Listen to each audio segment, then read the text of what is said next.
I coached baseball in Maine. I just alluded to about Tim Remington, one of my ball players. St. Joe's? At St. Joe's, yeah. I coached there for 4 years, Bowdoin for 4 years, and at North Yarmouth Academy for 8. Some of the times I had more than one team going. But I coached baseball and softball for 17 years in the state. And I still stay in touch with these kids. And a lot of them are now on the outside looking in, dying to get back to Maine. They can't find good jobs. I'm running to fix this problem. We have one heck of a mess on our hands.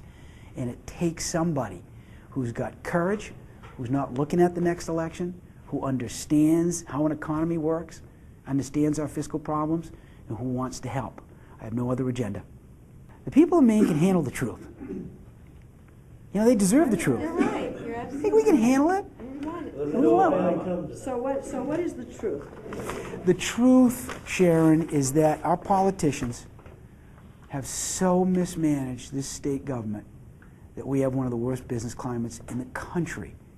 It's so expensive, it's a fact, and so complicated to do business here that folks who want to invest in our state conclude that they can't make it because taxes are too high. Why? Because spending's out of control.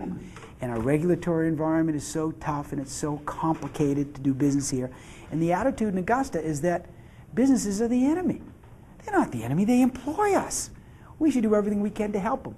And that's the truth. I am proposing something that has not been done in our state in a generation, is to lead the effort to fundamentally look in the mirror and ask ourselves a question. What services should our state government provide and what can we afford? We need to become one of those states that only spends what we take in. This is 101 in business. You know that, Jim. You run a business. Scott, you run a business. Once we do that, then I will lead the effort to reduce taxes in a meaningful way, to help our families, to help our businesses, and create incentives for folks to come here, to create jobs, and to keep our young kids here. Someone from the private sector who has had to wisely spend his or her resources to run a business and be accountable to the employees, accountable to their vendors and suppliers and their customers and prospective customers. Folks that know unless you spend wisely, you go out of business. The problem that we have is we have politicians and bureaucrats that run our state. And the first order of business is protecting myself, protecting my job, protecting my power base, looking at the next election. We can't afford that anymore, Lida. And so we have to look at these programs, departments, and agencies to make sure we don't have too many people. You see, government works the best when you have a healthy private sector economy because it's the business community that generates the tax revenues that then is used to deliver these services through the state government or the local government.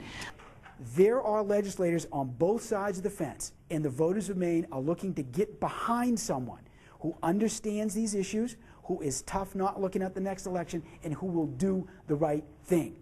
We will have enough votes to get a lot of this done because we have no choice. We are out of money. We're facing a $1 billion shortfall. We need to fix the problem.